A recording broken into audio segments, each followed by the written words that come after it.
كارو، زينب حساني، نجلاء الدهاجي، رشيدة صدقي، بشرى بوحديوي، عبد الله الوارتي، خديجة هيسوفا، سمير الأعرج، سباعي الطويل، خير النهاري، محمد الفريطاح، محمد الخلاخي، محمد العزري، خديجة هدي، السبيجري، عبد الحق بيشري، القيار. شكرا. عقدت لجنة الميزانية والشؤون المالية والبرمجة اجتماع لها يوم الخميس 1 يونيو 2003. ساكن الفردية السعر الحالي بالدرهم عن كل ربع سنة 20 درهم. المضايق التالية: رخصة سكن العمارات والمجموعات السكنية بالنسبة R + 4 2000 درهم، R + 6 3000. من الموارد البشرية ونجيبوها للناس. شكرا سيد الرئيس. البرمجة ديال الفاضي وتم سحب القرار الجبائي ايضا بوعد ان هادشي ما كنتجهاش. تم ايضا تعطانا القرار الجبائي او المشروع، التعديلات اللي دارت فيه ما عرفتش كيفاش دارت التعديلات، يعني دائما خص التحيين ديالو من الوقت للوقت شنو يتم التحيين ديالو. انا ساعطي بعض الاغلبيه انه كان مبرمج في المجلس السابق، مع الاسف انهم ما خلاوه من بعد حتى كيفاش نجيبوا الدعم للمجلس.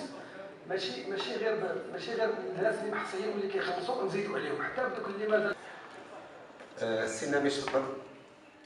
هاد الفلوس اللي كتسال الجماعه واللي هي باش تكون هي متراكمه، ماشي زعما غير هذا المجلس الحالي، ولكن خاص الان نفكروا فيها لان موارد كتضيع على الجماعه. تنظن بانه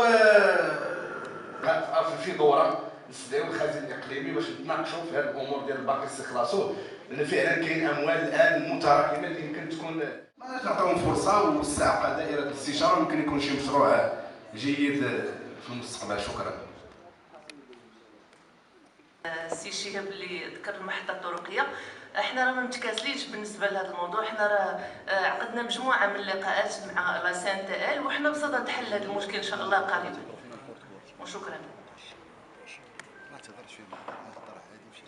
المشكل نديرو دونك وعيا منا بالمقاربه التشاركيه.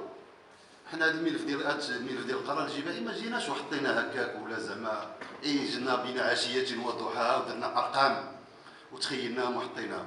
حنا ملي كان المشكل ديال القرار باقي استخلاصه اولا شويه بغينا نوسعوا ونشوفوا الواجب استخلاصه نبداو ناخذوه، لقينا اننا قدام واحد المفترق. والاشكاليات اللي طرحوا الاخوان كاملين حنا ماشي كنختلفوا عليها. راه بارفوا هذاك اللي كتقول كيبيع 6 درهم راه كيشري اكثر من مول 22 درهم. نعطيك مقاهي في الساكنيه كيدخلوا احسن من مقاهي في المعموره، ونعطيك مقاهي في بلايص اخرى راه واحد المبلغ، وحنا ذاك المبلغ راه غادي نعرضوه لهنا، هو اللي عرضوا عليه السي سمير، وهو اللي طالبين دابا في البدايه في انتظار ما يمكن له يتحسن. يجيو عندي حيت انا رئيس يمكن ينسقبل. ماشي هو هذا السؤال ديالي يا سيد الرئيس، دابا سمعتك ماشي هو هذا السؤال ديالي. انت تهضر انا سمعت. ماشي السؤال ديالي هو هذا، تتكلم هي السؤال ديالي. انت تتكلم سمعت لك، ولكن واسمعني انت انا. واش بغيتي تتكلم؟ باغي يسحب انني سولت السؤال. قلت يا عزيزي ويسحب رجعوا التسجيل. لا رجعوا التسجيل. باش نرجعوا للتسجيل. واش كاين شي مكان يرجعوا للتسجيل؟ رجع للتسجيل. رجع للتسجيل. دابا الله يجزيك بخير. لا سحب. الله يجزيك بخير. واحد اثمنه، انا قلت لهم هادشي اللي قلتو التوصيه راه دازت، هادشي اللي قلتو غيتناقش في المجلس. الى المجلس دافعوا عليكم وعطاو شي اقتراح من غير هذا اللي كاين في التوصيه، حنا راه غادي نشوفوا المجلس غادي يقول هادشي اللي كاين. السي سمير عطاو واحد الاقتراح صدق عليها المجلس، والغايه انها تجي للمجلس وتعاود تصطح. راه حتى في المجلس كيمكن اي عضو من الاعضاء المحترمين كيمكن له يجي للتعديل، وكيمكن له يطرح النقاش، وكيمكن له يتم حتى هو كذلك التصويت عليه اما بالايجاب او لا بالرفض. ولذلك العمليه ديالنا ديال اليوم راه بحال اللي طرح السي سمير، راه كيمكن بقيه الاخوان بحال اللي تكلم السي غويله على داكشي ديال الجمعيات، راه في نفس السياق. حنا الاعضاء كاعضاء داخل المجلس العامه راه ماشي ملزمين انه خصو الرئيس.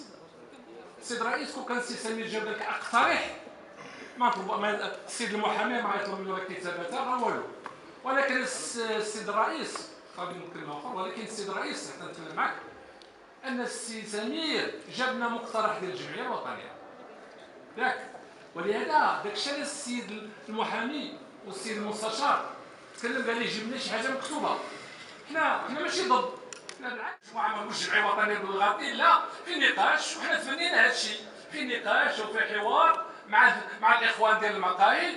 حنا تنقترحوا اليوم 40 درهم، لان هذا الشيء اللي دار السيد الرئيس هي الجماعه. انا تنامن بان خاصها ندخل الجماعه خاصها. وبالمناسبه راه كتل الشرطه الحكيمه التي تقودون بها البلاد نحو التقدم والازدهار والسير بها إلى مصاف الدول الصاعدة.